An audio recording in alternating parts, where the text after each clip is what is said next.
Hello friends, बाल विकास की अपनी लास्ट वीडियो में हमने ध्यान एवं रुचि के बारे में पढ़ा था। आज की वीडियो में हम बात करेंगे स्मृति की, कि स्मृति किसे कहते हैं, विस्मृति किसे कहते हैं। ठीक है, इनकी डेफिनेशन वगैरह बताएंगे और चीज़ें जानेंगे कि स्मृति के प्रकार। ठीक है, ये सारी चीज़ें हमें आज की वीडियो में कवर करनी है। ठीक है, इसके बाद आपका एक टॉपिक बचेगा सांख्यिकी, उसके साथ ही आपकी बाल विकास जो है वो कंप्लीट हो जाएगी। ठीक है, तो जान लेते हैं कि स्मृति यानी कि मेमोरी किसे कहते हैं। ठीक है, तो स्मृति जो होती है इसे इंग्लिश में हम लोग क्या कहते हैं, मेमोरी कहते हैं। इंपॉर्टेंट है ये भी, क्योंकि 2017 में क्वेश्चन पूछा भी गया है स्मृति के बारे में। व्यक्ति जो भी कुछ अनुभव करता है या देखता है, वह उसके मस्तिष्क में संचित हो जाता है। यह अनुभव अचेतन मन में संचित होते हैं और जब ये चेतन मन में आ जाते हैं तो उसे स्मृति कहते हैं। ठीक है, अगर हम बात करें स्मृति या मेमोरी की, तो व्यक्ति जो कुछ भी अनुभव करता है, ठीक है, हम जो भी एक्सपीरियंस करते हैं चीज़ों को, जो भी हम देखते हैं, वो सारी चीज़ें क्या होती हैं, हमारे दिमाग के अंदर चली जाती हैं। ठीक है, हमारे मस्तिष्क में क्या होती हैं, स्टोर होती रहती हैं, संचित होती रहती हैं। और ये अनुभव कहाँ चले जाते हैं, अचेतन मन में चले जाते हैं। ठीक है, जो सुषुप्त अवस्था है, मतलब कि सोया हुआ है। ठीक है, और जब भी ये चेतन मन में आ जाते हैं तो इसे हम क्या कहते हैं, स्मृति कहते हैं। जैसे क्या कि आपने बहुत पहले कोई चीज़ सीख रखी थी, ठीक है, या कोई एक्सपीरियंस आपको हुआ था, तो आपके क्या कि वो मस्तिष्क में चला गया, स्टोर हो गया है। ठीक है, अभी उसकी आपको ज़रूरत नहीं। लेकिन कभी ऐसा हुआ कि आपको एकदम उसकी ज़रूरत पड़ गई, आपके साथ वही इंसिडेंट हो गया, ठीक है, वैसे ही कुछ इंसिडेंट हो गया, आपको वो चीज़ याद आ गई।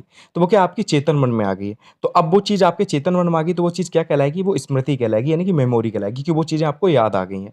ठीक है, तो क्लियर हो गया होगा कि स्मृति किसे कहते हैं, कि बहुत सारी चीज़ें होती हैं जो हम एक्सपीरियंस करते हैं, देखते हैं दिन में, ठीक है, वो क्या होती है, हमारी मेमोरी में स्टोर हो जाती हैं। ठीक है, हमारे मस्तिष्क में क्या हो जाती है, स्टोर हो जाती हैं। ठीक है, अब ये क्या होता है, स्टोर होने के बाद वो अचेतन मन में चली जाती है, क्योंकि हमें उसकी ज़रूरत नहीं है। और जब हमें उसे ज़रूरत होती है, वो चीज़ हमें याद आ जाती है, तो वो क्या कहलाती है, वो स्मृति कहलाती है, यानी कि मेमोरी कहलाती है। अचेतन मन के अनुभवों को चेतन मन में लाने की प्रक्रिया स्मृति कहलाती है। ठीक है, सिंपल सी डेफिनेशन है कि अचेतन मन के जो अनुभव होते हैं, एक्सपीरियंस होते हैं, उनको चेतन मन में लाने की प्रक्रिया क्या कहलाती है, स्मृति कहलाती है। अब हम कुछ डेफिनेशन देख लेते हैं। सबसे पहले वुडवर्थ के अनुसार, वुडवर्थ ने क्या कहा स्मृति के बारे में, कि स्मृति सीखी गई वस्तुओं का सीधा उपयोग है। बहुत सिंपल सी डेफिनेशन है, कई बार एग्जाम में पूछ ली जाती है कि स्मृति सीखी गई वस्तुओं का सीधा उपयोग है, किसने कहा है, तो ये वुडवर्थ का कथन था। ठीक है, 2019 में ये पूछा भी गया है कि वुडवर्थ ने क्या कहा स्मृति के बारे में, कि स्मृति जो है वो सीखी गई वस्तुओं का सीधा उपयोग। आपने जो भी चीज़ें सीख रखी हैं, अगर आप उसका उपयोग कर लेते हैं, ठीक है, टाइम आने पर, तो वो चीज़ क्या है, वो स्मृति है, यानी कि मेमोरी है। रायबर्न ने क्या कहा, तो रायबर्न ने कहा कि अपने अनुभवों को संचित करने, उन्हें चेतना में लाने की शक्ति स्मृति कहलाती है। ठीक है, आपके जो भी एक्सपीरियंस है उन्हें स्टोर करना, ठीक है, और उन्हें चेतना में लाना, ठीक है, उसकी शक्ति क्या कहलाती है, स्मृति कहलाती है, रायबर्न ने कहा। अब मैकडूगल ने क्या कहा, मैकडूगल ने कहा कि स्मृति से तात्पर्य अतीत की घटनाओं की कल्पना करना और उन तत्वों को पहचान लेना है कि ये स्मृति के तत्व हैं। ठीक है, तो मैकडूगल ने क्या कहा स्मृति के बारे में, कि स्मृति से तात्पर्य अतीत की उन घटनाओं की कल्पना करना है, कि जो पहले आपके साथ चीज़ें हो चुकी हैं, आप उनकी कल्पना कर रहे हैं और उन्हें याद करने की कोशिश कर रहे हैं। तो यही क्या है, यही स्मृति है। ठीक है, रायबर्न के अनुसार क्या था, कि अपने अनुभवों को संचित करने और उन्हें चेतना में लाने की शक्ति क्या कहलाती है, स्मृति कहलाती है। और वुडवर्थ की बहुत इंपॉर्टेंट है, स्मृति सीखी गई वस्तुओं का सीधा उपयोग है। फिर स्काउट ने क्या कहा, 2022 में पूछी गई स्काउट की, तो स्मृति एक आदर्श पुनरावृत्ति है। ठीक है, ये भी सिंपल सी है, स्काउट की और वुडवर्थ की याद कर लेना, छोटी सी हैं और सिंपल हैं और इसलिए ज़्यादा आने के चांस हैं इनके। ठीक है, तो स्मृति क्या है, एक आदर्श पुनरावृत्ति है। ठीक है, हम बार बार चीज़ें करते हैं, दोहराते हैं उस चीज़ को, क्योंकि हमें ये चीज़ें याद होती हैं। जिस फार्मूले से हम पहले क्वेश्चन को सॉल्व कर लेते हैं, उसे बार बार हम करने की कोशिश करते हैं उसी फार्मूले को लगा के। तो यही क्या है, एक आदर्श पुनरावृत्ति, मेमोरी में हमारी चीज़ें सेव रहती हैं। अब क्या है कि स्मृति के तत्व और अथवा उनके अंग देख लेते हैं, कि स्मृति के कौन-कौन से तत्व होते हैं स्मृति के, और क्या-क्या अंग होते हैं, ठीक है? तत्व भी लिखने को आ सकता है, अंग भी लिखने को आ सकता है, सेम ही चीज़ें होती हैं दोनों, ठीक है? तो पहला अंग है, आपका पहला तत्व है सीखना, दूसरा धारण करना, तीसरा पुनः स्मरण और चौथा पहचान, ठीक है? या कह सकते हैं सीखना मतलब अधगम हो जाएगा, धारण करने को अवधारणा भी लिख सकते हैं आप लोग, पुनः स्मरण मतलब पुनः याद करने को आप प्रत्यय स्मरण भी लिख सकते हैं और पहचान को आप अभिज्ञान भी लिख सकते हैं, ठीक है? तो सब सेम ही चीज़ है, ठीक है? कुछ भी लिखने को आ सकता है। तो याद कर लेना, स्मृति के 4 तत्व होते हैं, सीखना, धारण करना, पुनः स्मरण और पहचान। तो यहाँ पर स्मृति का पहला तत्व और अंग है आपका सीखना। ठीक है, तो हम पहले ये जान लेते हैं कि पहला तत्व सीखना है। तो सीखना क्या है? तो सीखना जो है वो स्मृति का महत्वपूर्ण अंग है। किसी भी विषय वस्तु को स्मरण रखने से पहले उसे सीखना ज़रूरी होता है। ठीक है? अब होता क्या है कि आपको कोई ना कोई चीज़ सीखनी पड़ेगी, तभी तो आप उसे याद रख पाएँगे। नहीं तो ऐसे तो आप किसी चीज़ को याद रखेंगे ही नहीं, कोई मतलब ही नहीं है उसे याद रखने का। ठीक है? तो पहले हमें चीज़ों को सीखना पड़ता है। ठीक है? जैसे आपने कोई मशीन बनाई है, तो पहले आप उसे सीखेंगे कि कैसे-कैसे, कहाँ से हमने चीज़ें खोली थी, कैसे उसे लगाया है, कहाँ पे क्या चीज़ यूज़ हो रही है, तो पहले उसे सीखेंगे हम, तब उसे हम याद करेंगे। तो वही बोला गया कि सीखना जो होता है वो स्मृति का पहला अंग होता है, ठीक है? पहला तत्व है। पहला स्टेप क्या है? सीखना। पहले हम चीज़ों को सीखते हैं, उसके बाद हम उसे याद करते हैं, ठीक है? जैसे क्या है कि आपको एग्ज़ाम की तैयारी कर रहे हैं, तो पहले चीज़ों को क्या करेंगे? पढ़ेंगे, उसे सीखेंगे, ठीक है? उसे सीख लेंगे, उसके बाद उसे आप याद करेंगे। तो यही है कि सीखना जो होता है, वो मेमोरी का, स्मृति का महत्वपूर्ण अंग है। किसी भी विषय वस्तु को स्मरण रखने से पहले उसे सीखना ज़रूरी होता है। ठीक है? दूसरा जो अंग है, दूसरा जो तत्व है वो है धारण करना। ये क्या है इसके बारे में जान लेते हैं। धारण करने में क्या है कि स्मृति का द्वितीय तत्व धारणा है, ठीक है? धारण करना है, ठीक है? मेमोरी का दूसरा तत्व या दूसरा अंग क्या हो जाएगा? धारणा करना, ठीक है? धारण करना। हम अधिगम में जो सीखते हैं, वह कुछ समय तक मस्तिष्क में रहता है, किंतु कुछ समय बाद वो अचेतन मन में चला जाता है। अब ऐसा होता है जैसे हम चीज़ों को पढ़ते हैं, ठीक है? अब आपको क्या, आप बाल विकास पढ़ रहे हैं, तो आपने एक बार तो उसे याद कर लिया, ठीक है? समझने की कोशिश की, याद कर लिया। तो वो क्या है, कुछ समय तक तो आपके मन में रहेगा, याद रहेंगी चीज़ें आपको। लेकिन फिर क्या होता है, वो भूल जाते हैं आप, ठीक है? वो कहाँ चला जाता है, वो अचेतन मन में चला जाता है, ठीक है? वो सुषुप्त अवस्था में चला जाता है, ठीक है? उन अवस्था में चला जाता है जो चीज़ें आपको अभी याद नहीं रहती, लेकिन आप फिर से उसे रिवाइज़ करेंगे तो वो चीज़ें एकदम आपको याद हो जाएँगी, रिकॉल हो जाएँगी। हाँ यार, ये तो मैंने पढ़ चुका हूँ मैं, ठीक है? ऐसा होता है। तो आप क्या करते हैं, एग्ज़ाम टाइम में बहुत सारी चीज़ें पढ़ते हैं, ठीक है? तो वो क्या होता है कि उस समय तक, कुछ समय तक तो आपको वो चीज़ें याद रहेंगी, लेकिन फिर क्या होगा, वो अचेतन मन में चला जाएगा, आप भूल जाएँगे उसे। तो वही यहाँ पे बोला गया, जो दूसरा तत्व या दूसरा अंग है स्मृति का, मेमोरी का, वो है धारण करना। स्मृति का द्वितीय घटक धारण करना है। हम अधिगम में जो सीखते हैं वह कुछ समय तक मस्तिष्क में रहता है, किंतु कुछ समय बाद वो अचेतन मन में चला जाता है। ठीक है? क्लियर हो गया होगा आपको? तीसरा जो अंग और तीसरा जो तत्व है वो है पुनः स्मरण। ठीक है? पुनः स्मरण का मतलब ही है क्या? पुनः याद करना। पूर्व प्राप्त अनुभवों को या सीखी गई बस बात को चेतना में पुनः लाने की क्रिया पुनः स्मरण कहलाती है। अब आप क्या कर रहे हैं, पहले का आपको जो एक्सपीरियंस था चीज़ों का, तो आप उन चीज़ों को याद करने की कोशिश कर रहे हैं, ठीक है? आपने जो भी चीज़ सीख रखी है, जो भी एक्सपीरियंस आपको हो चुका है, तो आप क्या कर रहे हैं, उन बातों को फिर से चेतना में लाने की कोशिश कर रहे हैं, फिर से उसे याद करने की कोशिश कर रहे हैं, ठीक है? तो यही चीज़ क्या कहलाती है? ये कहलाती है पुनः स्मरण। मतलब पुनः आप क्या कर रहे हैं, दोबारा से आप उस चीज़ को याद करने की कोशिश कर रहे हैं, ठीक है? तो तीसरा जो तत्व था, जो तीसरा जो अंग है स्मृति का, वो क्या है? पुनः स्मरण। पूर्व प्राप्त अनुभवों को या सीखी गई बात को चेतना में पुनः लाने की प्रक्रिया को क्या कहते हैं हम लोग? स्मरण कहते हैं, ठीक है? ये 3 तत्व हो गए। चौथा है आपका पहचान। यह अच्छी स्मृति का एक लक्षण है। पहचान यानी कि अभिज्ञान में मौलिक पाठ, वस्तु, व्यक्ति की उपस्थिति में स्मृति उत्पन्न उभरने लगती है। ठीक है? अब होता क्या है, पहचान में क्या है कि सबसे पहले आपने चीज़ को सीखा। ठीक है? पहला जो स्टेप था आपका क्या था? वो था आपका सीखना। आपने चीज़ों को सीख लिया। ठीक है? सीखते हैं, उसके बाद उस चीज़ को याद करते हैं। ठीक है? फिर आप क्या करेंगे, उसे धारण करने की कोशिश करेंगे। उसमें मन में बिठाने की उसे कोशिश करेंगे कि ये चीज़ हमें याद रहे। ठीक है? तो दूसरे घटक में क्या होता है कि हम कुछ चीज़ों को जो सीख चुके हैं चीज़ों को, तो वो कुछ समय तक तो हमें ये चीज़ें याद रहती हैं, फिर वो क्या चलता है, वो अचेतन मन में चली जाती है। फिर जो तीसरा स्टेप था वो था पुनः स्मरण। अब आप क्या कर रहे हैं, उसे फिर से याद करने की कोशिश कर रहे हैं। ठीक है? फिर से उसे याद करने की कोशिश कर रहे हैं, जो भी आपको एक्सपीरियंस था या जो भी चीज़ आपने सीखी हुई थी पहले, उसे याद करने की कोशिश करेंगे तीसरे स्टेप में। चौथे में होता है पहचान, कि वो जो चीज़ आपको याद आ चुकी है, ठीक है? आप जो चीज़ याद करने की कोशिश कर रहे हैं, अब क्या है, वो आपको याद आ चुकी है। ठीक है? अब जो याद आ चुकी है, तो वही चीज़ पहचान कहलाती है कि आपने क्लियर चीज़ों को याद कर लिया है। ठीक है? तो ये अच्छी मेमोरी का क्या होता है, एक लक्षण होता है। तो वही बोला गया पहचान में कि एक अच्छी स्मृति का एक लक्षण है। पहचान में मौलिक पाठ की उपस्थिति में स्मृति जो होती है वो उभरने लगती है। ठीक है? आप किसी व्यक्ति को याद करने की कोशिश कर रहे थे। अब होता क्या है कि कोई भी व्यक्ति, आप उसे याद करने की कोशिश कर रहे हैं, याद नहीं आ रहा। अचानक से वो आपके सामने आ जाता है।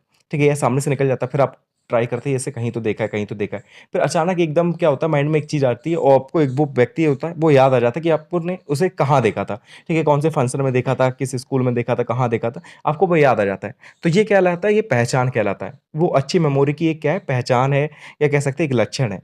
ठीक है? तो यही होती है स्मृति। स्मृति के 4 स्टेप यही हैं। सबसे पहले सीखना, चीज़ों को आप सीखेंगे। दूसरे में आप क्या करेंगे, धारण करेंगे, ठीक है? उसे क्या करेंगे, पहले तो वो अचेतन मन में चला जाएगा, कुछ समय तक याद रहेगा, फिर वो अचेतन मन में चला जाएगा। फिर आता है तीसरा स्टेप पुनः स्मरण, फिर से आप याद करने की कोशिश करेंगे, फिर से चेतना में लाने की उसे कोशिश करेंगे। फिर आता है 4th स्टेप पहचान। अब वो चेतन मन में आ गया आपके, तो आपने उस चीज़ को पहचान लिया कि हाँ, ये चीज़ थी, ठीक है? एग्ज़ाम में आया तो आपने याद करने की कोशिश की, आपके चेतन मन में आ गया, आपने उसका आंसर लिख दिया। तो ये क्या होता है, अच्छी स्मृति का एक लक्षण होता है, ठीक है? तो ये 4 स्टेप हैं, याद कर लेना, इम्पोर्टेंट है, कई बार एग्ज़ाम में पूछे जाते हैं। ठीक है? एग्ज़ाम में सीधा-सीधा क्वेश्चन आएगा कि स्मृति के कौन-कौन से अंग होते हैं या स्मृति के कौन-कौन से प्रमुख तत्व हैं। ठीक है? इन चारों के बारे में आपको लिखना पड़ेगा, सिंपल सा आप लिख सकते हैं। ठीक है? पहला क्या है कि चीज़ों को आप सीखने की कोशिश करेंगे, फिर उसे धारण करने की कोशिश करेंगे। होता क्या है कि चीज़ें हम जो सीखते हैं वो कुछ समय याद रहती है, फिर अचेतन मन में चली जाती हैं। फिर तीसरा है पुनः स्मरण, आप क्या करेंगे अचेतन मन से फिर से उसे चेतन मन में लाने की कोशिश करेंगे, पुनः आप उसे याद करने की कोशिश करेंगे, ये पुनः स्मरण कहलाता है। फिर है पहचान, कि आपने जो चीज़ अचेतन मन से चेतन मन में लाए हैं, आपने उस चीज़ की पहचान कर ली है, तो ये क्या है? ये अच्छी स्मृति का एक लक्षण है, ठीक है? तो यही है पहचान, 4th स्टेप ये हो जाएगा आपका। तो ऐसे करके आप इन पॉइंट्स को लिख सकते हैं। अब है कि पुनः स्मरण और पहचान में अंतर क्या है? ठीक है, दोबारा आप चीज़ों को याद कर रहे हैं और आप उसे पहचान ले रहे हैं, ठीक है? मतलब जो 3rd स्टेप था और 4th स्टेप है, ठीक है? जो तीसरा तत्व था और जो चौथा तत्व या कह सकें तीसरा अंग था और चौथा अंग था, दोनों में अंतर क्या है? पुनः स्मरण में मौलिक पाठ की अनुपस्थिति में धारणा की जाँच होती है, जबकि पहचान में मौलिक पाठ की उपस्थिति में धारणा की जाँच होती है। देखो, पुनः स्मरण में क्या होता है, चीज़ें आप याद करने की कोशिश कर रहे हैं, ठीक है? आपने क्या है कि कोई चीज़ थी, आपने किताब से पढ़ रखी थी। अब आपने क्या किया, अब उसे याद करने की कोशिश कर रहे हैं कि पहले आपने पढ़ा था, इसका आंसर ये था। तो आप सोच रहे हैं उसके बारे में, ठीक है? लेकिन वो क्या है कि किताब आपके सामने उपस्थित नहीं है। लेकिन फिर भी आप उसे सोचने की कोशिश कर रहे हैं कि क्या था इसमें, ठीक है? याद करने की कोशिश कर रहे हैं। लेकिन पहचान में क्या होता है, आपके सामने किताब उपस्थित होती है, आप उसे देख रहे हैं, फिर आप देख रहे हैं कि हाँ, आपको कितना इसमें से याद आ गया था, कितना याद नहीं आया, ठीक है? तो ये चीज़ होती है पहचान। तो यही बोला गया कि पुनः स्मरण में क्या होता है, जो मौलिक पाठ होती है, उसकी अनुपस्थिति होती है, वो चीज़ आपके सामने उपस्थित नहीं होती है, ठीक है? जो भी चीज़ आप याद करने की कोशिश कर रहे हैं, जिस भी व्यक्ति को आप याद करने की कोशिश कर रहे हैं, वो आपके सामने उपस्थित नहीं है, ठीक है? जबकि पहचान में क्या होता है, मौलिक पाठ की उपस्थिति में आप क्या करते हैं, चीज़ों की जाँच करते हैं, धारणा की जाँच करते हैं कि आपको कितना याद आया। उस व्यक्ति जब वो आपके सामने होता है, तब उसके बारे में आप ध्यान से देखते हैं कि हाँ, ये वही व्यक्ति था जिसके बारे में मैंने अब सोच रहा था और उसे मैंने याद कर लिया था, ठीक है? तो ये होता है पुनः स्मरण और पहचान में अंतर, कि पुनः स्मरण में क्या होगा कि मौलिक पाठ उपस्थित नहीं होगा, वो चीज़ें आपके सामने उपस्थित नहीं होंगी, तब आप उसे याद करेंगे। जबकि पहचान में क्या है, वो चीज़ आपके सामने उपस्थित है, आप देखेंगे आपने कितनी चीज़ें उसके बारे में याद कर ली थी, ठीक है? कितनी चीज़ें रह गई, कितनी चीज़ें आपको याद रहीं, ठीक है? तो दोनों में अंतर ये हो गया। अब हम स्मृति के प्रकार देख लेते हैं, ठीक है? थोड़ा-सा आपको टफ लग रहा होगा, लेकिन इतना टफ नहीं है, बहुत सिंपल है, ठीक है? इन स्टेप्स को याद रखना, ठीक है? आप इनके बारे में लिख लेंगे। अब स्मृति के प्रकार देख लेते हो, तो स्मृति जो होती है, मेमोरी जो होती है, वो कई प्रकार की होती है। 2018 में ये क्वेश्चन पूछा भी गया है। तो सबसे पहले आता है आपका सक्रिय स्मृति। अब सक्रिय स्मृति क्या होती है?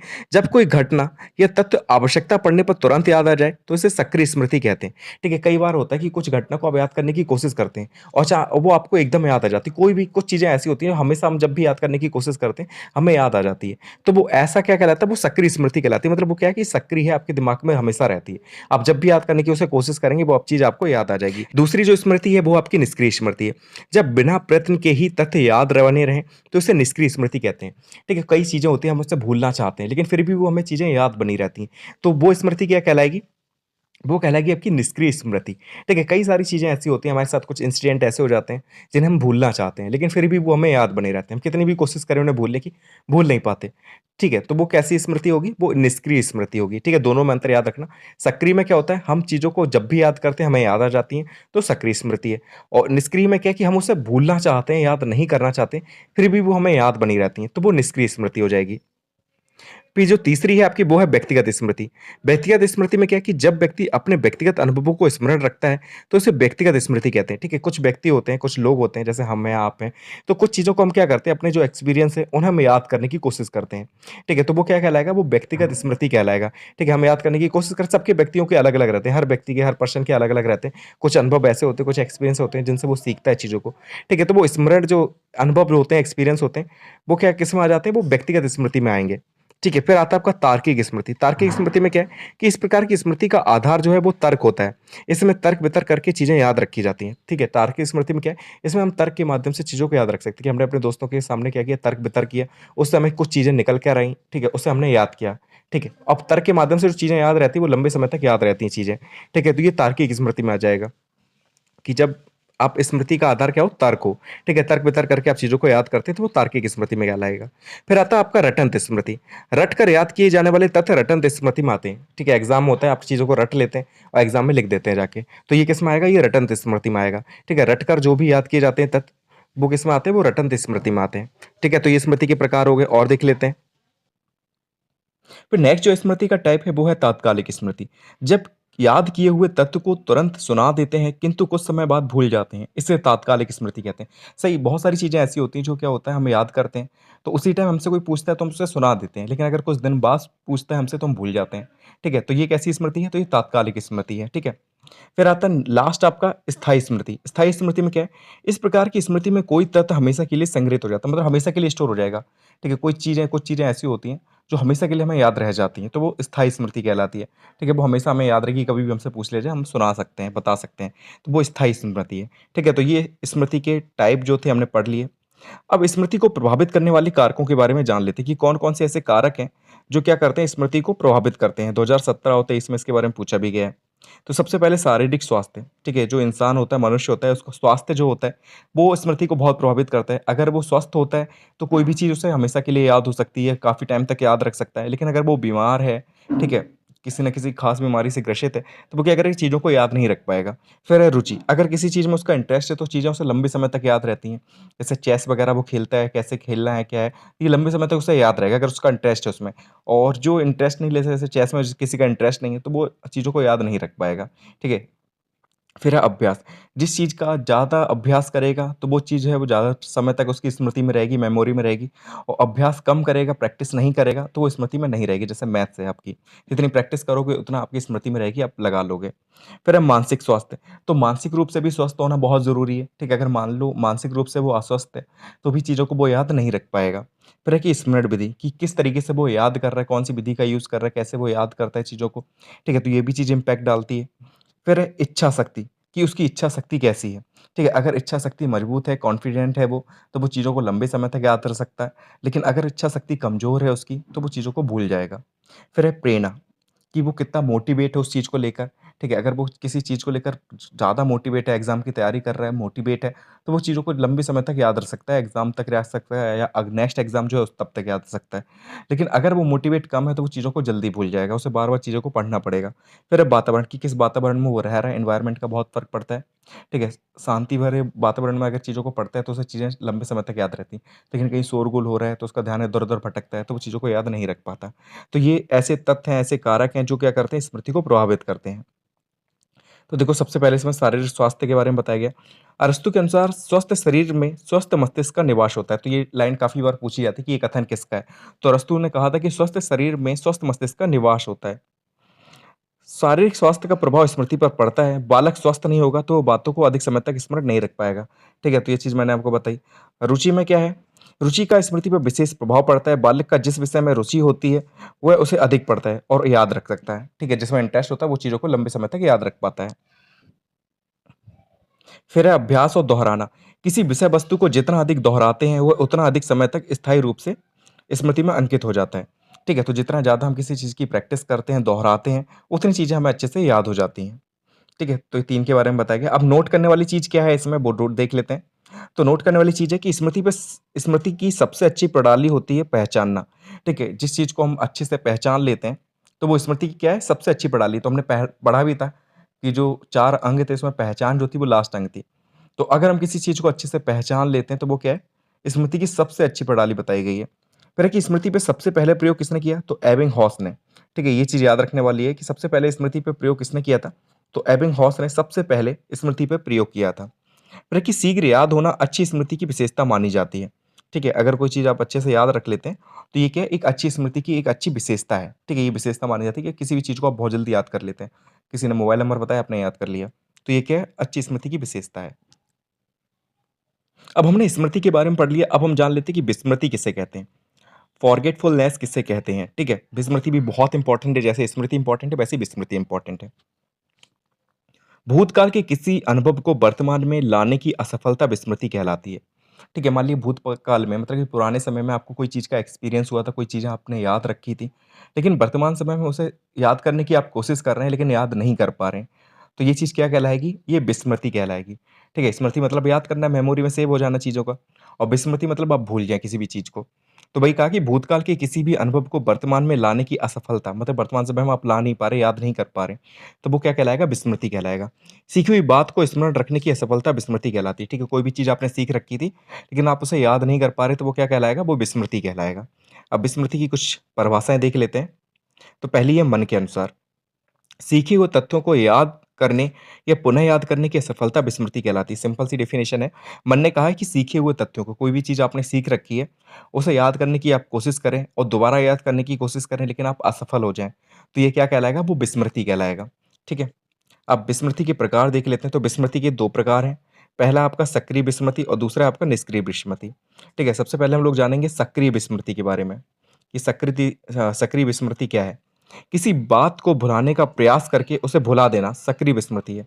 ठीक है? तो ये चीज़ याद रखना कि किसी भी चीज़ को आप भुलाना चाहें और आप उसे आसानी से भुला दें, तो ये कैसा है? सक्रिय विस्मृति है। ठीक है? इसमें क्या है कि आप भूलने की कोशिश ज़्यादा करते नहीं हैं। जिस भी चीज़ को भुलाना चाहते हैं, आप भूल जाते हैं। ठीक है? तो ये सक्रिय विस्मृति हो जाएगा। दूसरा आता है आपका निष्क्रिय विस्मृति। निष्क्रिय विस्मृति में क्या है कि प्रयास ना करने पे भी किसी चीज़ को भूल जाना निष्क्रिय विस्मृति कहलाता है। ठीक है? अब इसमें क्या है कि आप कोशिश ही ना करें किसी चीज़ को भुलाने की, फिर भी आप उस चीज़ को भूल जाएँ। जैसे आपने पढ़ा लिखा था, 1-2 दिन याद रहा, फिर अपने आप भूल गए। ठीक है? आपने कोशिश नहीं की थी उसे भुलाने की, लेकिन फिर भी आप भूल गए। तो ये क्या है? ये निष्क्रिय विस्मृति है। ठीक है? तो 2 टाइप होते हैं, सक्रिय और निष्क्रिय। सक्रिय में क्या है कि भुलाने का प्रयास करके उसे भुला दें, तो वो सक्रिय है, और प्रयास ना करें फिर भी आप भूल जाएँ, तो वो निष्क्रिय विस्मृति है। अब विस्मरण का प्रभाव देख लेते हैं। ठीक है? विस्मरण का प्रभाव क्या है? पहला है कि कटु व दुखद अनुभव को भूलने में हेल्प होती है। ठीक है? कई सारी चीज़ें आप भूलना चाहते हैं, जो बहुत बुरी हुई हैं आपके साथ, बैड एक्सपीरियंस जो आपके रहे, तो आप उन्हें भूलना चाहते हैं, तो आप उन्हें भूल जाते हैं। तो ये विस्मृति का प्रभाव हो गया। दूसरा कि पुरानी बातों को भूलकर नई बातों को सीखने में हेल्प होती है। ठीक है? पुरानी बातें जो हैं आप भूल जाते हैं, उसके बाद फिर आपको नई चीज़ें सीखनी पड़ती हैं, नई बातें सीखते हैं आप। फिर है आपका कि बेकार की बातों को भूलकर उपयोगी बातों को याद रखने में हेल्प होती है, कि आपने जो पुरानी फालतू की बातें थी आप उन्हें भूल जाते हैं और नई-नई बातों जो उपयोगी हैं आपके लिए उन्हें याद रखने की कोशिश करते हैं। फिर है कि चिंता मुक्त होने में, ठीक है? अब कई चीज़ें ऐसी होती हैं जिन्हें हम भुला नहीं पाते हैं, हमें बहुत परेशान करती हैं। तो अगर विस्मृति आपकी अच्छी है, तो आप क्या करेंगे, चीज़ों को जल्दी भूल जाएँगे, तो चिंता मुक्त हो जाएँगे, आपको चिंता नहीं रहेगी किसी चीज़ की। फिर है कि मानसिक रोगी होने से बचाव होती है। जो मानसिक रोगी होते हैं वो क्या किसी न किसी बात को लेकर वो मानसिक रोगी बन जाते हैं, जो पागल आपने देखे हैं इधर-उधर घूमते हैं। तो कोई ना कोई टेंशन, कोई ना कोई चीज़ उन्हें पागल कर देती है। तो जब आप विस्मृति आपकी अच्छी होती है, चीज़ों को जल्दी आप भूल जाते हैं, तो आप मानसिक रोगी नहीं बनते हैं, ठीक है? इससे आपका बचाव हो जाता है, ठीक है? तो ये प्रभाव हो गए। अब विस्मृति के कारण देख लेते हैं कि क्या कारण होते हैं विस्मृति के। तो पहला कोई बाधा या रुकावट जो है, वो विस्मृति का कारण हो सकती है। ठीक है? कि कोई ना कोई बाधा आ रही है, कोई ना कोई रुकावट आ रही है, तो वो विस्मृति का कारण बन जाएगी। दूसरा अभ्यास की कमी, कि आप चीज़ों का अभ्यास नहीं करते, प्रैक्टिस नहीं करते, तो ये भी चीज़ विस्मृति का कारण बन जाती है। तीसरा है कि रुचि, ध्यान, इच्छा का प्रभाव, कि आपका इंटरेस्ट नहीं लगता किसी चीज़ में, ठीक है? या आप ध्यान नहीं देते उस चीज़ में, आपकी इच्छा नहीं है, ठीक? तो उस चीज़ पे आप क्या करेंगे, जल्दी भूल जाएँगे। फिर है कि सीखने में कमी, आप सीखना नहीं चाहते सही से, ठीक है? सीखने में कोई ना कोई कमी रखते हैं, इसलिए चीज़ों को भूल जाते हैं। फिर है कि मानसिक रोग या कोई आघात, ठीक है? कोई मानसिक रोग आपको हो चुका है, ठीक है? या मान लो कि कोई आघात पहुँचा, तो कोई चोट-वोट लग गई थी सिर वगैरह में, तो आप चीज़ों को जल्दी ही याद नहीं रख पाते, भूल जाते हैं। फिर है कि मादक वस्तुओं का उपयोग, ठीक है? जैसे शराब वगैरह पीना, ये सारी ज नशीली पदार्थ जो होते हैं, ठीक है? उनका सेवन आप बहुत ज़्यादा करते हैं, तो इसलिए भी आप क्या करते हैं, चीज़ों को जल्दी भूल जाते हैं। फिर है कि स्मरण ना रखने की इच्छा, कि आप इ इच्छा ही नहीं रखते हैं चीज़ों को याद रखने की। ठीक है, जब आप इच्छा ही नहीं करेंगे किसी चीज़ को याद रखने की, तो आप उसे जल्दी भूल जाएँगे। तो ये विस्मृति के कारण हैं, ठीक है, जिसकी वजह से विस्मृति आती है, हम चीज़ों को जल्दी भूल जाते हैं। अब विस्मृति रोकने के उपाय देख लेते हैं कि कौन-कौन से उपाय हैं जिनकी वजह से हम विस्मृति को रोक सकते हैं। तो पहला कि विषय वस्तु छात्र की क्षमता के अनुरूप हो, जो भी बच्चों को आप पढ़ा रहे हैं, वो उसके लेवल के अनुसार हो, ठीक है। आपने सिलेबस बनाया है, तो बच्चे के अकॉर्डिंग हो, ठीक है, ऐसा ना हो कि हाई-फाई हो और बच्चे के ऊपर से निकल जाए सारा। तो वो चीज़ों को याद नहीं रख पाएगा। फिर है कि पाठक रोचक, स्पष्ट एवं संक्षिप्त हो। ठीक है? जो भी आप पाठ पढ़ा रहे हैं बच्चे को, वो इंटरेस्टिंग होना चाहिए, थोड़ा स्पष्ट होना चाहिए, क्लियर हो बच्चों को, और थोड़ा छोटा हो। ठीक है? फिर है कि पाठ को समय-समय पर दोहराते रहना चाहिए, कि जो भी पाठ आपने बच्चों को पढ़वाया है, उसे समय-समय पे दोहराते रहें, ताकि बच्चों की मेमोरी में वो चीज़ बनी रहे। फिर है कि शस्त्र और वाचन का उपयोग करना चाहिए, कि टीचर पहले बोलता है, फिर बच्चे उस चीज़ को दोहराते हैं। तो शस्त्र और पाठन जो होता है, शस्त्र और वाचन, तो इसका प्रयोग करते रहना चाहिए, इससे चीज़ें याद रहती हैं बच्चों को। फिर है कि बच्चों को बोल-बोल कर याद कराने को प्रेरित करना चाहिए, कि बच्चे बोल-बोल कर चीज़ों को याद रखें। ठीक है? तो इससे क्या होता है कि चीज़ें लंबे समय तक याद रहती हैं उन्हें। फिर है कि पाठ याद करते समय बालक का पूरा ध्यान पाठ पर होना चाहिए। ठीक है? ये चीज़ पे भी ध्यान देना, कि आप जो चीज़ पढ़ा रहे हैं बच्चों को, उस पर बालक का ध्यान है कि नहीं, वो इधर-उधर तो नहीं देख रहा, शोर-शराबा तो नहीं कर रहा। तो इस चीज़ पर भी आपको ध्यान देना है। ठीक है? तो ये कुछ तरीके हैं जिससे आप विस्मृति को रोक सकते हैं। ठीक है? तो इसी के साथ ये जो टॉपिक है आपका स्मृति और विस्मृति का कंप्लीट होता है। ज़्यादा टफ नहीं है, इसे आप बनाकर भी चीज़ों को लिख सकते हैं। ठीक है? 1-2 डेफिनेशन जो मैंने आपको बताई इम्पोर्टेंट है, वो याद रख लेना। ठीक है? तो फिर मिलते हैं नेक्स्ट वीडियो में। Thank you so much for watching this video.